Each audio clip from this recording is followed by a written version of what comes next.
ആനയും നായയും ഒരുമിച്ച് പ്രഗ്നൻ്റായ ഒരു കഥ നിങ്ങൾ കേട്ടിട്ടുണ്ടായിരിക്കും. ഒരിക്കലൊരു ആനയും നായയും ഒരുമിച്ച് പ്രഗ്നൻ്റായി.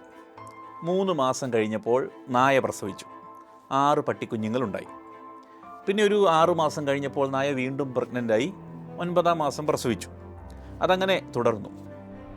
18 മാസം കഴിഞ്ഞപ്പോൾ ഈ നായ വന്ന് ആനയോട് ചോദിച്ചു, നീ ശരിക്കും പ്രഗ്നൻ്റ് ആണോ? ഞാൻ 3 പ്രസവം കഴിഞ്ഞു, എന്നിട്ട് നീ ഇതുവരെ പ്രസവിച്ചിട്ടില്ല. ഇതെന്താ സംഭവം? ആന പറഞ്ഞു, നീ ഒരു കാര്യം മനസ്സിലാക്കണം. ഞാൻ ക്യാരി ചെയ്യുന്നത് ഒരു പട്ടിക്കുഞ്ഞിനെയൊന്നുമല്ല, ഞാൻ ക്യാരി ചെയ്യുന്നത് ഒരു ആനയെയാണ്. ഞാൻ 18 മാസത്തിലൊരിക്കലേ പ്രസവിക്കുകയുള്ളൂ. എൻ്റെ ഈ കുഞ്ഞ് ഭൂമിയിൽ തൊടുമ്പോൾ അത് ഈ ലോകം അറിയും. റോഡ് ക്രോസ് ചെയ്യുമ്പോൾ ആൾക്കാർ അവിടെ നിൽക്കും, എന്നിട്ട് നോക്കും.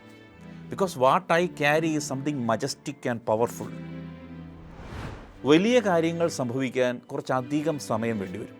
ചിലപ്പോൾ കുറച്ചധികം പെയിൻ എടുക്കേണ്ടി വരും. ചിലപ്പോൾ നമ്മൾ വിചാരിക്കും ദൈവം ഒത്തിരി കാര്യങ്ങൾ തരുന്നത് വൈകിയാണെന്ന്. ഒത്തിരി വൈകിയാണെന്ന്. നമുക്ക് ചുറ്റുമുള്ളവർക്ക് പെട്ടെന്ന് കിട്ടുന്നുണ്ട്. എന്ത് കാര്യമായിക്കോട്ടെ, ജോലി, സമ്പാദ്യം, അങ്ങനെയെല്ലാം. മറ്റുള്ളവരുടെ ഈ സന്തോഷം കണ്ട് നമ്മൾ എന്തിനാണ് അസൂയപ്പെടുന്നത്?